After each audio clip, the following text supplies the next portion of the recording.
Hi there. Thank you for joining us for our second First Year Fridays. My name is Bosire. I'll be your host today. For these sessions, we typically host it with Stefania Mavromatis, who's my other colleague that we run the first year transitions with. However, she's not around, but be expect that to see her for the next sessions that we may have. So to get us started, we'll go through the agenda for our First Year Friday. We'll talk about the introductions, what First Year Friday is, and how the session works. Typically, we'd have an icebreaker activity when we have more students participating, a quick check-in, and the best part of it all is having our guest presenter, Trish Starling, to share all the amazing information she has for us and how to access the resources that we tend to look for most of the time. That is the students. Okay, to get us started, hi again. My name is Annie, and I'm one of the academic advisors at New College. For pronouns, I go with she, her. My hometown is Nairobi, Kenya. Fun fact about me, I did chemical engineering at TFT for 2 years before switching to Faculty of Arts and Science. So when it comes to a thing or two about change and flexibility, I definitely will be the best person to ask that. In terms of the advice to give to first year students, would recommend please ask what you're not sure about.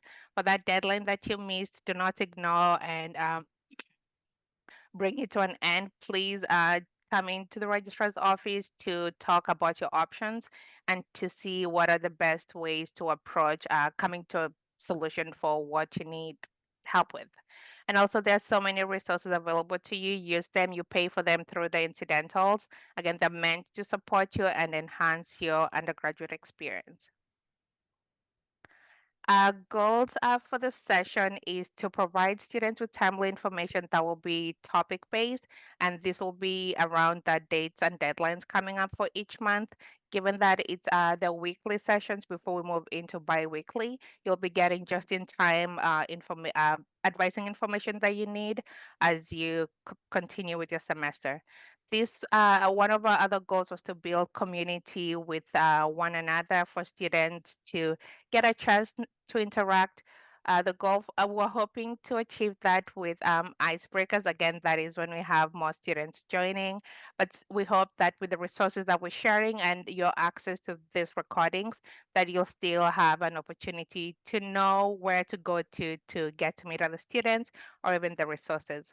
And lastly, this is an opportunity to ask any questions you have in a casual and interactive space. Again, a time for you to it's a session for just in time advising. So any questions you may have are very welcomed. This is a good time to go back to your goals that you had at the beginning of the semester. We almost, what, 3, 4 weeks in. I'm sure some things have changed. It's a good time for you to see what's working out, what's not, and what are some of the things that need to be changed. We welcome you to book an appointment and come in and talk to one of the academic advisors if you need support and help around moving around your goals or changing things that might not be working. And now for the moment that we've been waiting for, I'll have Trish take over and tell us more about herself and also all the amazing information she has to offer. Thank you, Annie. My name is Trish Starling. I use she, her pronouns. And I'm the Assistant Dean, Leadership and Community Development, and that's out of the Office of Residence and Student Life. If you're looking for us, you can find us the second floor of Wilson Hall. That's where our office is, and that's also where the Wilson Lounge is, which is where we host a lot of our programming. So my hometown is Ajax, Ontario, Canada. Many students come from the same spot. I wasn't born there, but I did spend most of my formative years living there. Fun fact about me is I didn't plan to go to university at all. I was going to go to college for theater. Turns out that wasn't a great plan for me either because I didn't even really like theater. So I also know a little bit about kind of rerouting. I actually had to go back and get some additional university level credits in order to apply to university 2 years after I graduated high school. I also took another 2 year break in between my undergrad and grad school. So I am in favor of, you know, believing what you know about yourself whenever you happen to realize it, because sometimes it takes different experiences, time, reflection to figure that out. No one knows what they're doing. Everyone's pretending. So that's, oh, there, I'm already giving advice beyond my advice. I'm good. I love giving advice unsolicited. I'm trying to do it less. What I would give advice in terms to first years specifically is to really remember that you are in a competitive landscape. So a bunch of students who all got really amazing grades in high school all get put together in their classes and in their programs. That creates by its nature something that feels competitive, but it doesn't have to be that way. You can culture set in your own way and decide what kind of world you want to live in and what kind of community you cultivate. So I really think you're better off making friends and having people support you as a person um, than worry about, only your grades, what you both got on the test, that kind of thing. If you only focus on your grades, you're not going to have anyone to celebrate with when you do get that awesome mark back, or when you really have that improvement from your first quiz, etc. So I really think it's important to nourish your full self. You're a human who happens to be a student. It's not your full identity. There's lots of parts of you that need to be um, nourished while you're here. And so really figuring out, what are the other sides to you so that you're not solely focused on your academic side. If I am to be now bringing my academic self into it, I would say that research shows that you will actually do better in academics if you get involved into another non-academic space. So it's not like you are slacking or being lazy. It's actually that you're just contributing to your better off chances of success, if that helps in terms of your framework. That's me. So I mentioned that I work at the Office of Residence and Student Life, which is known as ORSL. A little bit awkward in terms of the acronym, but that's what we are, ORSL.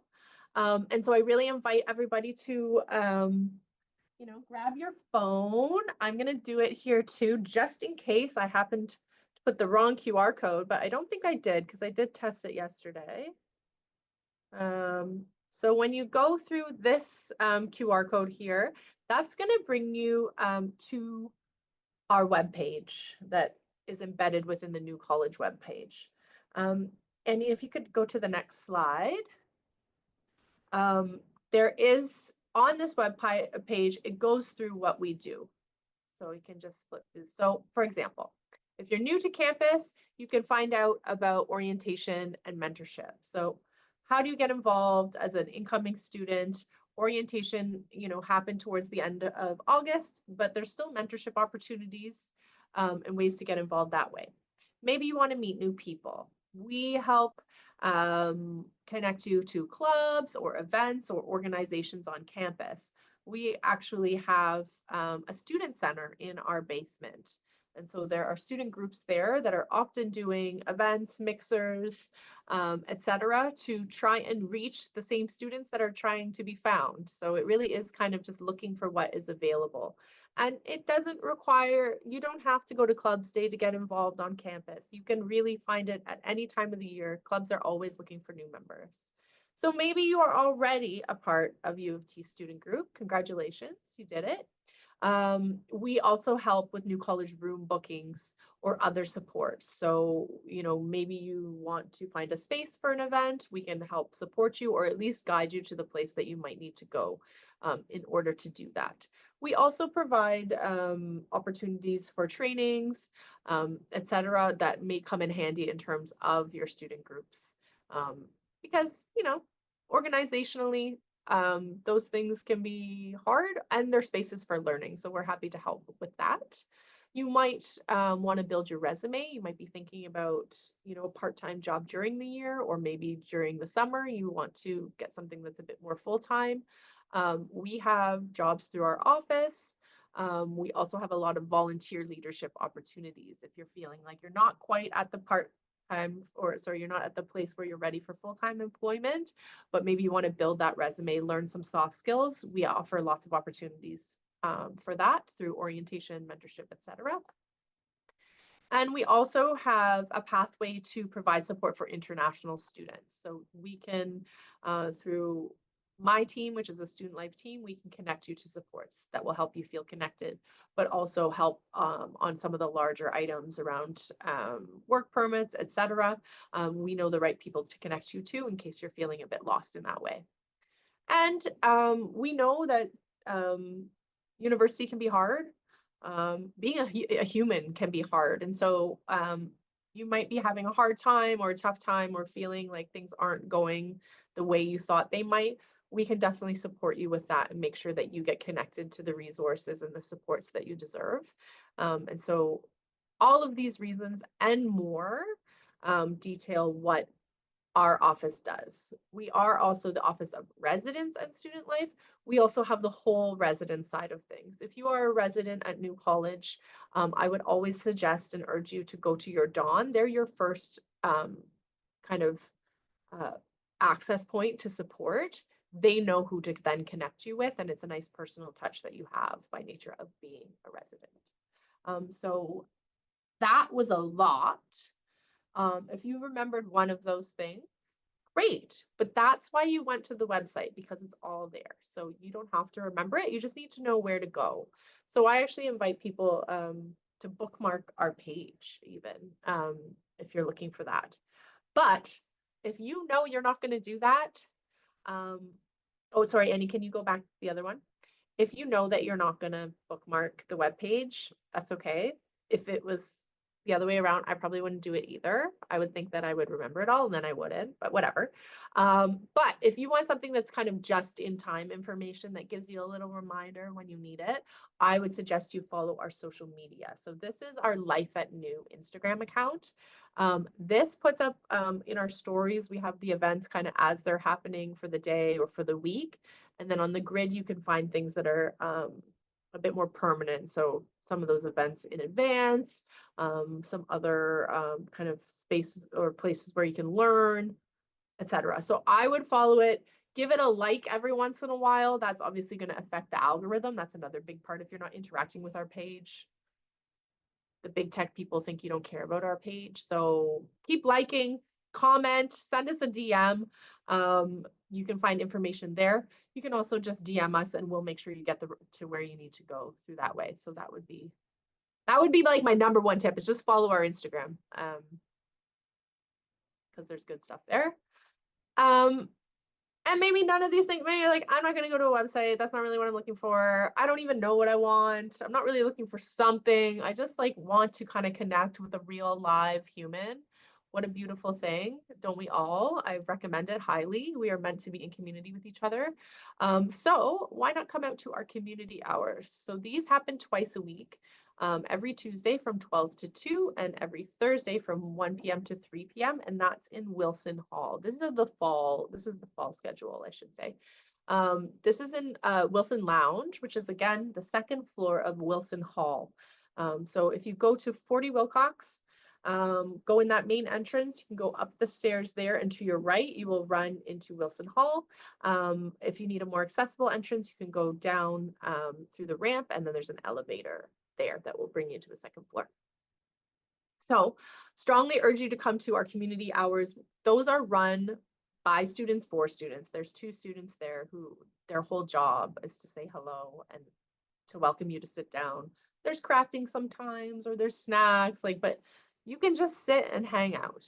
There's always some music going. So don't be shy about going and sitting down. The students will be happy you did it because it's another person that they can say, yeah, we invited this person and our program is doing what we're hoping it will. So come say hi. And then I also wanted to give a shout out to the New College Student Council, so NCSC. Now, I am not part of Student Council because I am not a student, but the New College Student Council is your student governing body. That means that you literally pay this organization money as part of your student fees. And the deal, what you are paying for, is that they serve you as a student. And so they do that in a few ways. They do events, they have, sometimes they'll do like a first year formal, they do a grad formal, they sometimes do fundraisers, they do mixers. Today, I happen to know that tonight at 4 p.m., they're doing an ice cream social in the Wilson Lounge. So they're also doing social events all the time. And again, you are their constituent. So just like in politics in a city or in a country, your leader, you vote for them or they get in, or maybe you don't, but they get in, they owe you something in return. They serve you. So I highly recommend that you check out their website. That's the QR code here. From that website, you'll get a pop-up that also leads you to their Instagram. I would suggest you follow that. And the reason I highly suggest this is that it's one way to get involved, but it's also another way to demand what you want and need as a student. So if there's anything that you think you'd really benefit from, that might be your first place that you go and say, hey, is this possible? I would love to see that. NCSC is currently in their election period, so they are voted in. So I would say get involved and vote for what you want to see. So the voting period starts September 29th and it runs until October 3rd. You can vote via, I think it's called You Vote. But again, if you go to social media, their Instagram, you'll see all of that. And you will also get an email as a new college student to flag that that voting period is open. So check out the candidates, use your right to get involved and maybe become an NCSC member or executive one day as another way to kind of create the change you might want to see at New College. So that brings us to the end of my spiel. And of course, I can't tell you all the information. It's really about just knowing where to find it when you need it. So I would highly suggest you kind of check out all of these links, put them in your favorites, put them in your bookmarks, follow them on Instagram.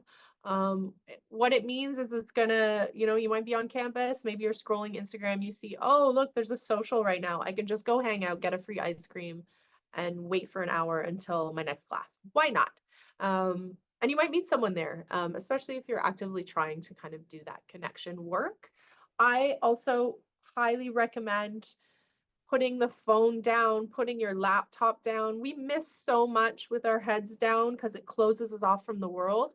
Not only for us do we close ourselves off, but to anybody else who might approach you otherwise, they will not, because how do you approach somebody who's like in their world, right? So I really recommend, although it is scary, to really open yourself up as much as possible. Keep your head up, look around, smile at people. It can go a long way. And there's lots of opportunities here to kind of find yourself in spaces with people who are looking for exactly what you might be, which is to build community, to make a new friend, to find someone in your class. So that's what I would recommend.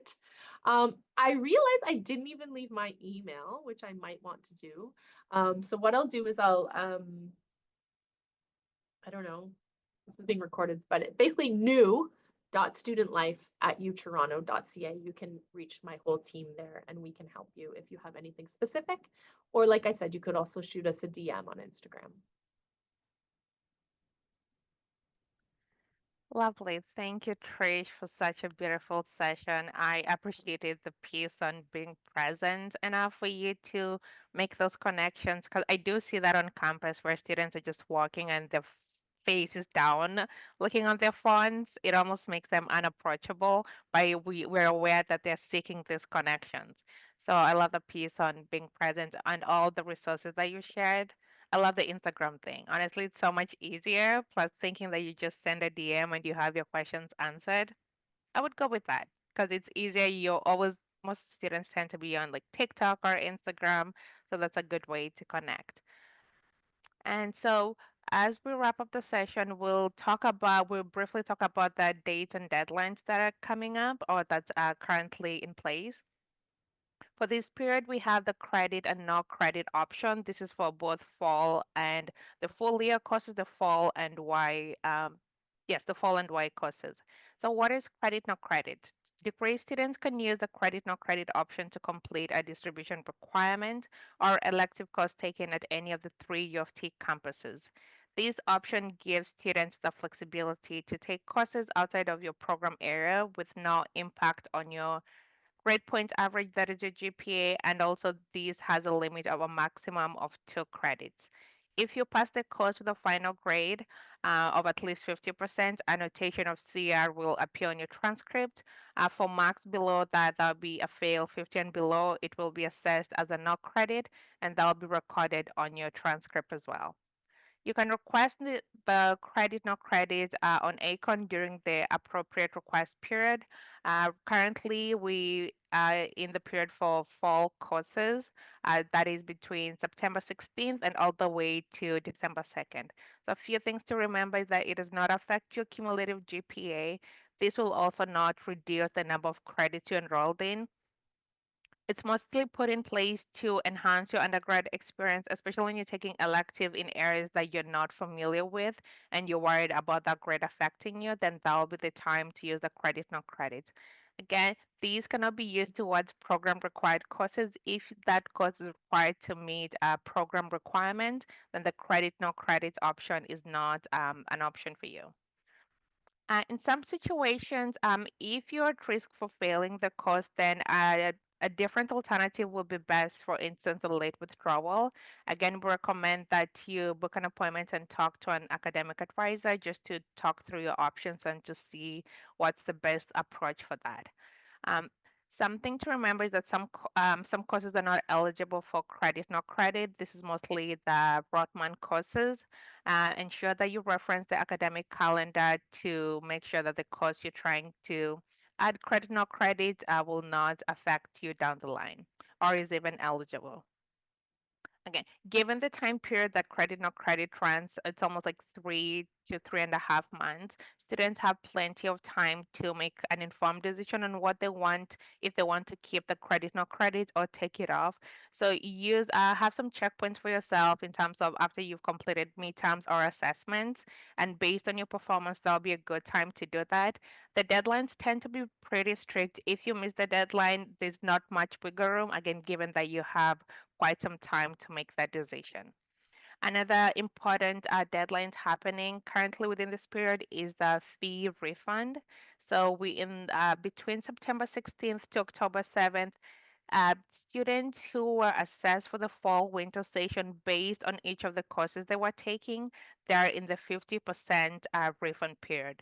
This means that if you've started taking one of the courses and you're not enjoying the content or it's not aligned with what you thought it will be, this will be a good time for you to drop it and still receive 50%. Again, this is mostly for students who are assessed on the per course basis, not the students paying the flat fee, which is a program fee. Also, at the same time, we have between September 16th to November 4th. This is for the wide courses, the courses that run from fall all the way into the winter session. This is the time for you, if things are not going well, to drop that course and for you to get a 50% refund. If you're hesitant about dropping the course or you're not sure, I always recommend it to book an appointment with one of the academic advisors to see what's the best option for you. And you can access this information through the Faculty of Arts and Science website that's linked here. So we have all the deadlines listed here together with the refund schedule. Right, as we wrap up our session, I wanted to bring it to your attention that we have a page for the first year Fridays available to you on the first year academic hub. It has the schedule of what's expected to come, including the topics and the guest presenters that we have. Definitely have a chance, take some time to look to see what's coming up and to bookmark what session you're interested the most to be present.